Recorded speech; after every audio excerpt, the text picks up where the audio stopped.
Here's a sign that appears, and this is really what we should see at the rapture of the church. We've got basically Venus. Jesus calls himself in the book of Revelation the bright morning star, and it's in conjunction with Regulus.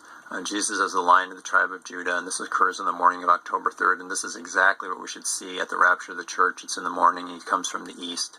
It's identical to what happened with the birth of Christ in September of 3 BC, except the planet was it was Jupiter, not Venus. And this really should be Venus, because in the book of Revelation, Jesus tells us he's the bright morning star. I'll talk about that a little bit later. If you remember in 2017, remember all the dreams that people were having about a Sukkot rapture? I had one in 2016. I posted in 2017, and it's still up. Barry Scarborough, he was talking about in 2017, in the fall of 2017, in October, about all the people that were having dreams about a Sukkot rapture. There's a little catch to this. It's going to show up on our calendars as Sukkot, but on the correct calendar, that would be God's calendar, that's when I think the real Rosh Hashanah is. But God has to communicate that to us. That's the calendar we're looking at, and he knows that, and so that's how he's going to communicate that information to us. What I'm going to talk about next is from the book by Ken Johnson. It's called The Ancient Dead Sea Scroll Calendar and the Prophecies It Reveals. Something very, very interesting here from the ancient book of Jubilees. There's a prophecy in there that it says at some point the Jews are going to make this grave error of replacing their solar calendar with a lunar one. And here's part of that prophecy, and I'll just read it to you. For there will be those who will assuredly make observations of the moon, how it disturbeth the seasons, and cometh in from year to year 10 days too soon.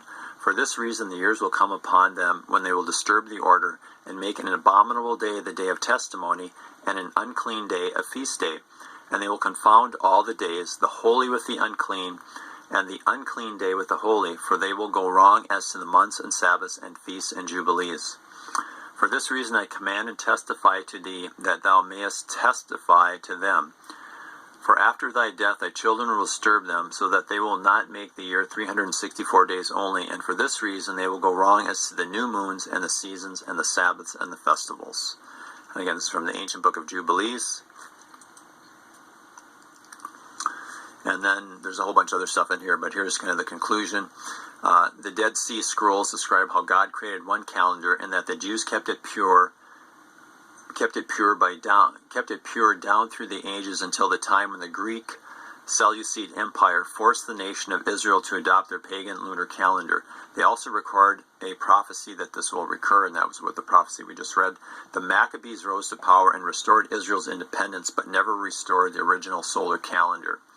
So therefore, if this Essene history is correct, Israel has been using a forbidden pagan version of the calendar for well over 2,000 years. We can understand why the Essenes referred to the Pharisees as the sons of darkness and their dark lunar calendar as a corruption. They refer to themselves as the sons of light because they use God's original solar calendar.